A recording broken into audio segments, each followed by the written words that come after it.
बच्चों, मैं मधु स्वागत करती हूँ आपका नोटबुक आईएएस के प्लेटफॉर्म पर। तो मैं आज आपके लिए लेके आई हूँ एक भर्ती के बारे में पूरी जानकारी, जो कि है यूपी कांस्टेबल भर्ती 2026। ठीक है, इसमें आपको पता चल ही गया होगा कि 32,000 प्लस पद है, 32,669 प्लस पद आए हैं आपके। ओके, नोटिफिकेशन आउट हो ही गया है। तो मैं इस वीडियो में आपको बताऊंगी कि इसका सिलेबस क्या रहने वाला है। ठीक है, शैक्षिक योग्यता क्या है, आपकी पैटर्न क्या रहेगा, सैलरी क्या रहेगी और आपकी आयु क्या रहेगी। ठीक है, तो देखते हैं और इसमें कौन कौन से चेंजेस किए गए हैं इस बार जो आपका नोटिफिकेशन निकला है।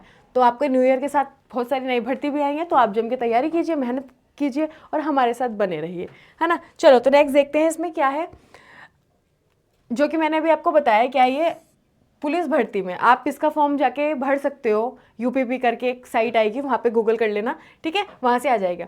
तो इसमें आरक्षण आगे पुलिस महिला ये दोनों के लिए है, चाहे मेल हो चाहे फीमेल हो। ओके, तो आरक्षी पीएससी सशस्त्र पुलिस, ये आपकी सारी वैकेंसीज के बारे में बताया हुआ है। विशेष सुरक्षा बल, पहले ये इसमें मर्ज हो जाती थी, अब कुछ ये वाली जो वैकेंसी है महिला बटालियन वाली और घुड़सवार पुलिस, जेल वार्डर और जेल वार्डर महिला, है ना, ये क्या है अलग से दी गई है। इसमें भी काफ़ी अच्छे पद हैं, आपको आगे देखने को मिलेंगे। तो देखो, जैसे इसमें भर्ती की बात कर रहे हैं हम, तो इसमें अनारक्षित के लिए कितने हैं, 4,191। आर्थिक रूप से कमजोर वर्ग यानी कि ईडब्ल्यूएस के लिए 1,046, अन्य पिछड़े वर्ग 2,826, अनुसूचित जाति के लिए कितने हैं 2,198 और अनुसूचित जनजाति के लिए कितने हैं 208। टोटल मिला के 10,469 आपके यहाँ से पद हो गए। और दूसरी की बात कर रहे हैं तो ये क्या है आपके पीएससी सशस्त्र पुलिस के लिए रिक्त पदों का श्रेणीवार विवरण। ठीक है, और ये क्या थी आपकी नागरिक पुलिस, है ना, दोनों के लिए वैकेंसी। तो इसमें टोटल आपकी कितनी आ रही है, 15,131 आ रही है। कितनी आ रही है, 15,131 वैकेंसी हैं। ठीक है, आगे चलते हैं। तो आगे देखिए 13,041 आपको इसमें देखने को मिलती हैं, 1,341 और 2,282 इसमें पिछड़े वर्ग के लिए अलग अलग दे रखा है। क्या है ये, विशेष सुरक्षा बल। ठीक है, इसमें कितनी है 1,341 है और आपका क्या है महिला बटालियन में कितनी है आपकी 2,282। ये कैटेगराइज आपको किया गया है कि ईडब्ल्यूएस और अनुसूचित जनजाति और पिछड़े वर्ग के लिए कितनी वैकेंसी हैं आपके पास। ठीक है, यहाँ से आपको दिखाई दे रहा है। तो टोटल मिला के आपके कितनी हो रही हैं, आपको पता चल गया 32,000 प्लस हो रही हैं। ठीक है, तो बहुत सारी वैकेंसी है, तो जमकर मेहनत कीजिए। अब जेल वार्डर के लिए देख लेते हैं। तो यहाँ पे कितनी वैकेंसी निकली है, 106 निकली है, जिसमें अनारक्षित के लिए 44 हैं और आर्थिक रूप से ईडब्ल्यूएस के लिए केवल कितनी है 10 वैकेंसी हैं। ठीक है, पिछड़े वर्ग के लिए आपको अगर नहीं समझ में आ रहा होगा थोड़ा सा तो मैं बता ही दे रही हूँ, अनुसूचित जाति के लिए 22 हैं और अनुसूचित जनजाति के लिए सिर्फ और सिर्फ 2 वैकेंसी हैं। तो ये टोटल मिला के आपकी कितनी हो जा रही है, 32,000 प्लस वैकेंसी आपकी हो जा रही है। ठीक है, सुरक्षा बल ये सारी हमने बातें कर ली हैं। चलो आगे देख लेते हैं। जो इसकी ऑनलाइन आवेदन करने की तिथि है वो कितनी है, आपका जो 31 दिसंबर 2025 से क्या हो स्टार्ट हो चुकी है, लास्ट कब तक जाएगी, आप 30 जनवरी 2026 तक आप इसको भर सकते हैं। कितना, 30 जनवरी 2026। ठीक है, 30 जैन इसकी लास्ट डेट है।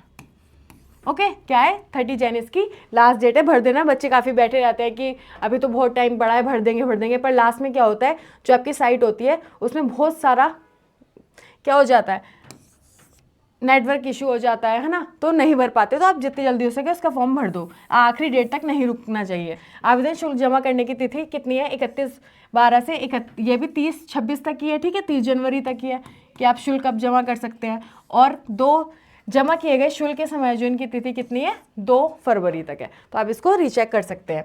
आगे क्या है कि आपकी फ़ीस कितनी लगनी है, तो फीस ईडब्ल्यूएस और सामान्य यानी कि जनरल वालों के लिए, ईडब्ल्यूएस के लिए और पिछड़े वर्ग के लिए कितनी है, 500 रुपये है।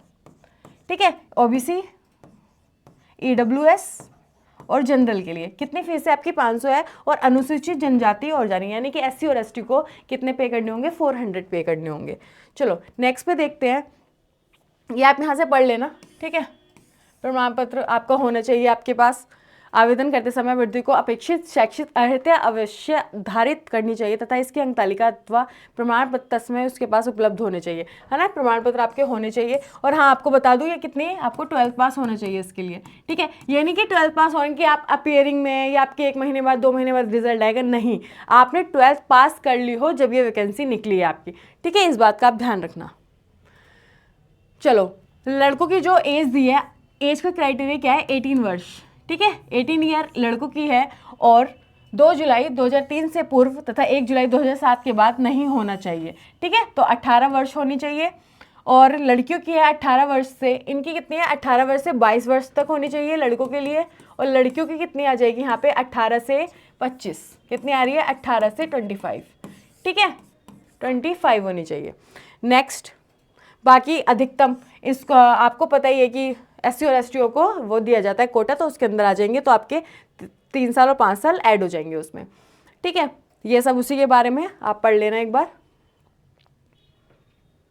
ओके, ये सब मैंने बता दिया कौन कौन सी वैकेंसी हैं। ये क्या है, अगर आप देखें तो इसकी जो आपका एग्ज़ाम होगा वो कितने का होगा, 2 आवर का होगा, और ये कितने अंकों का होगा, 300 मार्क्स होंगे। ठीक है, कितने होंगे, 300 मार्क्स का होगा, जो कि इसमें विषय क्या होते हैं आपके, सामान्य ज्ञान होता है, सामान्य हिंदी होता है, और मैथ्स, संख्यात्मक एवं मानसिक योग्यता, मानसिक अभिरुचि, बुद्धिलब्धि एवं तार्किक क्षमता, यानी कि आपकी रीजनिंग हो गई। ओके, चलो नेक्स्ट पे चलते हैं। ये जो अभी भर्ती की प्रक्रिया जो अभी बताया कि पुरुष महिला बटालियन में महिला आरक्षी के पदों पर चयन, उत्तर प्रदेश आरक्षित मुख्य आरक्षी सेवा नियम, ये सब उसी के अंदर आएगा, आप चाहो तो पढ़ सकते हो।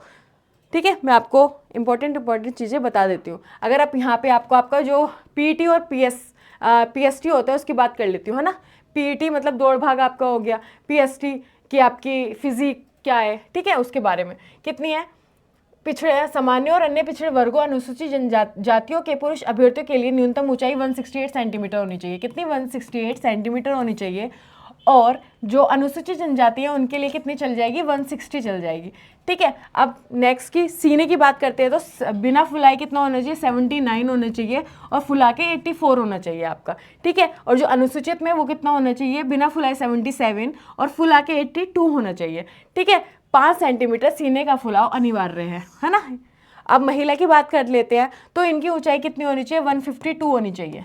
ओके, और अनुसूचित जनजातियों के लिए कितनी होनी चाहिए, 147 होनी चाहिए। और जो वजन है इनका यहाँ पे कितना था, 40, जो फीमेल का जो वेट है वो कितना होना चाहिए, 40 तो होना ही चाहिए।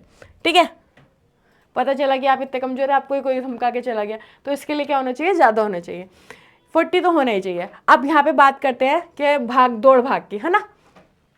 तो शारीरिक दक्षता परीक्षा में अर्ह होने के लिए पुरुष अभ्यर्थी को 4.8 किलोमीटर 25 मिनट में 4.8 किलोमीटर 25 मिनट में भागना है। ठीक है, और यहीं पे महिला को कितना भागना है, 2.4, जो ये क्या है आपका मेल का क्राइटेरिया है, और फीमेल का दौड़ का क्राइटेरिया कितना है, 2.4 किलोमीटर भागना है आपको 14 मिनट्स में। ठीक है, आपका जो किलोमीटर्स है वो कम कर दिए गए हैं, तो और वो जो आपका टाइमिंग है वो आपके आधी से 2 बढ़ा दी गई है। ठीक है, अब नेक्स्ट की हम बात करते हैं। ये मैंने आपको बताया कि इसमें 4 सब्जेक्ट आते हैं आपके, सामान्य ज्ञान, सामान्य हिंदी, संख्यात्मक एवं मानसिक योग्यता, मानसिक अभिरुचि, बुद्धिलब्धि, तार्किक। कितने हो गए प्रश्नों की संख्या, 150 हो गई। कितने मार्क्स की हो गए, 300 मार्क्स की हो गई, यानी कि 2 मार्क्स ईच।